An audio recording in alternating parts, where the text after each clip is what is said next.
أعوذ بالله من الشيطان الرجيم. بسم الله الرحمن الرحيم.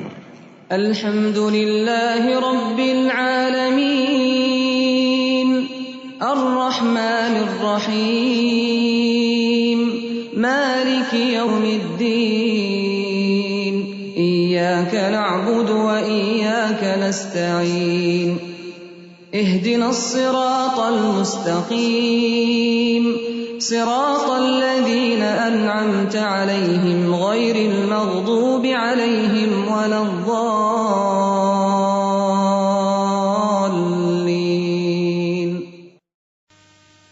السلام علیکم ورحمۃ اللہ وبرکاتہ. نحمده ونصلي على رسوله الكريم. اما بعد فاعوذ باللہ من الشیطان الرجیم. بسم اللہ الرحمن الرحیم. رب اشرح لی صدری ویسر لی امری واحلل عقدۃ من لسانی یفقہوا قولی. ہماری آج کی گفتگو کا موضوع ہے روزہ کیا ہے، روزے کی حقیقت کیا ہے، روزہ کس چیز کا نام ہے. عربی زبان میں روزے کے لیے لفظ صوم استعمال ہوتا ہے، صاد واو میم، جس کا مطلب ہے رکنا اور چپ ہونا. شریعت میں روزہ اس بات کا نام ہے کہ انسان روزے کی نیت کر کے طلوع فجر سے لے کر غروب آفتاب تک کھانے پینے اور بعض دوسری معین خواہشات کو پورا کرنے سے رکا رہے، اپنے آپ کو روکے رکھے. سوال یہ پیدا ہوتا ہے کہ ایسا کرنے کو کیوں کہا گیا کہ انسان اپنے آپ کو جائز خواہشات سے روک لے، کھانے پینے سے رک جائے، حالانکہ کھانا پینا انسان کی ضرورت ہے. کیا ایسا کرنے سے اللہ تعالیٰ ہمیں کسی زحمت میں مبتلا کرنا چاہتے ہیں، کوئی سزا دینا چاہتے ہیں؟ آخر انسان کو بھوکا پیاسا رکھنے کا مقصد کیا ہے، یا اس کی جائز خواہشات کی تکمیل سے اسے کیوں روکا جا رہا ہے؟ کھانا پینا بھی حلال ہے، شوہر اور بیوی کا تعلق بھی حلال ہے، لیکن روزے کی حالت میں اسے کیوں ممنوع قرار دیا گیا؟ اور کیا روزہ صرف انہی چیزوں سے اپنے آپ کو روک لینے کا نام ہے، یا اس کے علاوہ بھی روزے کا کچھ فائدہ ہے، روزے کا کچھ مقصد ہے؟ بات یہ ہے کہ روزہ انسان کی تربیت کا ایک بہترین ذریعہ ہے، اس کے نفس کی ٹریننگ اور اس کے لیے ایک ڈسپلن میں آنے کا ایک بہترین راستہ ہے.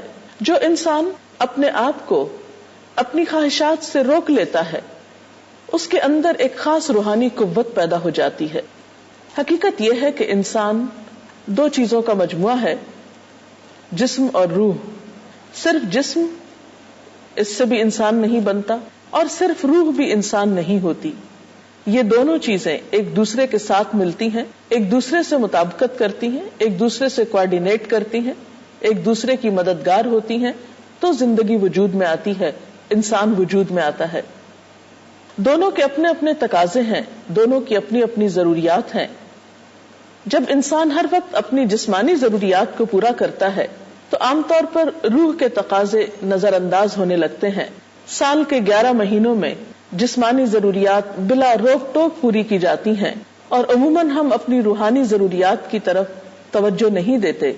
رمضان میں انسان کو جب کھانے پینے سے روک دیا جاتا ہے، انسان اپنے نفس کو کنٹرول کرنے لگتا ہے، تو اس کی روح کو پروان چڑھنے کا موقع ملتا ہے. جب روحانی قوتیں پروان چڑھتی ہیں تو انسان کے اندر بصیرت پیدا ہوتی ہے، گہری سوچ پیدا ہوتی ہے، اور انسان اس طریقے سے اپنی بعض ایسی عادات پر قابو پا سکتا ہے جو اس کی روح کو زخمی کرنے والی، اس کے دل کو بوجھل کرنے والی اور اس کو غم اور پریشانیوں میں مبتلا کرنے والی ہوتی ہیں. حقیقت یہ ہے کہ روزہ انسان کی روحانی بیماریوں کا بھی علاج ہے، اور اس کے ساتھ ساتھ اس کی جسمانی بیماریوں کے لیے بھی ایک علاج کی حیثیت رکھتا ہے. جہاں تک روحانی بیماریوں کے علاج کا تعلق ہے تو آپ صلی اللہ علیہ وسلم نے صاف طور پر فرما دیا کہ من لم يدع قول الزور والعمل به فليس لله حاجة ان يدع طعامه وشرابه، کہ جو شخص روزہ رکھ کر جھوٹ بولنا اور اس پر عمل کرنا نہ چھوڑے تو اللہ تعالیٰ کو اس بات کی کوئی ضرورت نہیں کہ وہ انسان کھانا پینا چھوڑ دے. تو گویا روزہ محض کھانا پینا چھوڑنے کا نام نہیں بلکہ بری عادات کو چھوڑنا بھی روزے کا تقاضا ہے. جب انسان بری عادات کو چھوڑتا ہے تو وہ روحانی طور پر صحت یاب ہوتا ہے، اور جب انسان دن بھر میں بلا ضرورت کھانا پینا چھوڑتا ہے تو اس کی جسمانی صحت بھی بہتر ہوتی ہے. آج کے اس پروگرام میں ہم چند چیزیں جسمانی صحت کے اعتبار سے دیکھیں گے کہ روزہ کس طرح ہماری صحت کو بہترین کرنے میں مددگار ہے. سب سے پہلی چیز یہ کہ جب ہم کھانے پینے کے اوقات میں ایک وقفہ لاتے ہیں تو اس سے ہمارا نظام انہضام بہتر طور پر کام کرتا ہے. بطور خاص ہمارا جگر یعنی لیور، جس کے ذمہ کھانا ہضم کرنے کے علاوہ 15 مزید عمل بھی ہوتے ہیں، لیکن چونکہ ہم سارا دن کھاتے پیتے رہتے ہیں تو اس بیچارے کو فرصت ہی نہیں ملتی کہ کوئی اور کام بھی بہتر طور پر کر سکے. جب کھانا ہضم کرنے کے علاوہ اسے فرصت ملتی ہے تو دیگر کام زیادہ بہترین طور پر ہو سکتے ہیں. اسی طرح روزے کے دوران خون کی مقدار میں بھی کچھ کمی ہوتی ہے، اور یہ چیز دل کو کچھ فائدہ مند آرام پہنچاتی ہے. پٹھوں پہ دباؤ کم ہوتا ہے.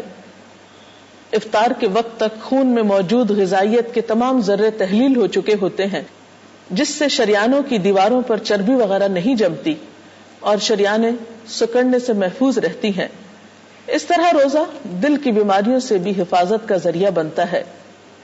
پھر اسی طرح روزے کے دوران خون میں غذائیت کی کمی کے باعث ہڈیوں کا گودا بنانے کے لیے سٹیمولیٹ ہوتا ہے، اور کمزور لوگ بھی روزہ رکھ کر بآسانی اپنے اندر زیادہ خون پیدا کر سکتے ہیں.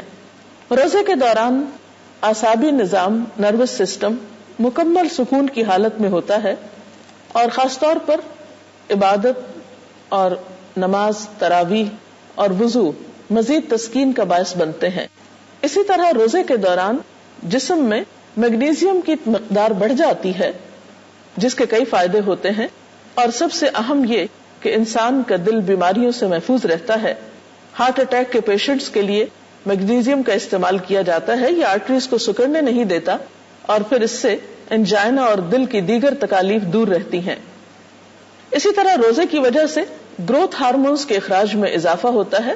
اس وجہ سے پابندی سے روزہ رکھنے والوں کی جلد میں زیادہ عمر کے باوجود جھریاں زیادہ نہیں پڑتی. گروتھ ہارمونز کی وجہ سے جسم کی چربی کم ہوتی ہے، پٹھوں میں پروٹین بڑھتی ہے، اور فری فیٹی ایسڈز کی تیز حرکت کی وجہ سے پٹھوں کو توانائی مہیا ہوتی ہے. یہ ایک حقیقت ہے کہ جو انسان کی عمر بڑھتی جاتی ہے اس کی نیند کم ہونے لگتی ہے، لیکن روزے کی حالت میں انسان کے جسم کو اور خصوصاً اعصابی نظام کو ایسا سکون میسر آتا ہے، اور ایک خاص مادہ جسم میں خارج ہوتا ہے جس کا جسم پر ٹرینکولائزر یا مسکن اثر ہوتا ہے. اس بنا پر روزے میں نیند کی کوالٹی بہتر ہو جاتی ہے، گہری نیند بھی آسانی سے آتی ہے، اور گہری نیند کے دوران جسم اور دماغ دونوں کی ریپیئر ہوتی ہے. اسی لیے کہا جاتا ہے کہ رمضان میں 2 گھنٹے سونا عام دنوں کے 2 گھنٹوں کی نیند سے کہیں زیادہ مفید ہوتا ہے. پھر اسی طرح رمضان میں خواب کا دورانیہ بھی روزے کی وجہ سے کم ہوتا ہے. آنکھوں کی جو ریپڈ موومنٹ ہے اس میں بھی کمی واقع ہوتی ہے. انسان کی یادداشت میں بھی اضافہ ہوتا ہے. پھر اسی طرح ہم دیکھتے ہیں کہ روزہ رکھنے سے خوراک کی توڑ پھوڑ کا بنیادی نظام یعنی میٹابولک ریٹ جو ہے وہ بھی معتدل رہتا ہے. رمضان کی راتوں میں نماز تراویح انسان کی صحت کے لیے ایک بہترین نسخہ ہے. ایک عام انسان میں ایک دن کی تراویح نماز میں کم از کم 200 کیلوریز استعمال ہوتی ہیں. پھر اسی طرح ایک بہترین جسمانی ورزش بھی ہے. اس سے جسم میں لچک آتی ہے، ڈپریشن اور اینگزائٹی کم ہوتی ہے. جب ہم مسلسل قرآن پاک بلند آواز میں سنتے ہیں تو اس سے بھی دل کو راحت ملتی ہے. اور عام طور پر بھی یہ بات ثابت ہوئی ہے کہ لمبی نماز کی وجہ سے دل کی بعض بیماریوں میں کمی آتی ہے. روزہ اور جسمانی صحت کے حوالے سے ایک بات ڈاکٹر جوئل فرمن کے ایک کتاب کے حوالے سے کرنا چاہوں گی. کتاب کا نام ہے fasting and eating for health. Doctor Fuhrman کے ساتھ کچھ اتفاق یہ ہوا کہ آئس اسکیٹنگ کے دوران ان کی ٹانگ ٹوٹ گئی. انہوں نے دیکھا کہ ان کے والد ارتھرائٹس کے لیے اپنا علاج روزے رکھ کے کر رہے ہیں. جب اور دواؤں وغیرہ سے پوری طرح صحت یاب نہ ہوئے تو انہوں نے بھی اس نسخے کو آزمانا چاہا، اور وہ اپنا ذاتی تجربہ اس کتاب میں لکھتے ہیں کہ 36 دن کے روزے رکھنے کے بعد وہ مکمل طور پر صحت یاب ہو گئے. ان کا کہنا یہ ہے کہ روزے کے دوران جسم کے اندر یہ صلاحیت زیادہ پیدا ہو جاتی ہے کہ کیلشیم کے ڈپازٹس واپس جسم کے اندر جذب ہو جائیں. انہوں نے اپنے ذاتی تجربے کے بعد دوسرے مریضوں کو بھی روزے رکھوا کر صحت کا نسخہ بتایا، لیکن بات یہ ہے کہ بہت سے لوگ اس نسخے کو اپنے لیے مشکل پاتے ہیں. تو بہرحال روزہ ہماری جسمانی اور روحانی صحت دونوں کے لیے بہت مفید ہے. اس کے ساتھ ہی آج کے پروگرام کا وقت ختم ہو رہا ہے. اجازت چاہتے ہیں. اللہ حافظ.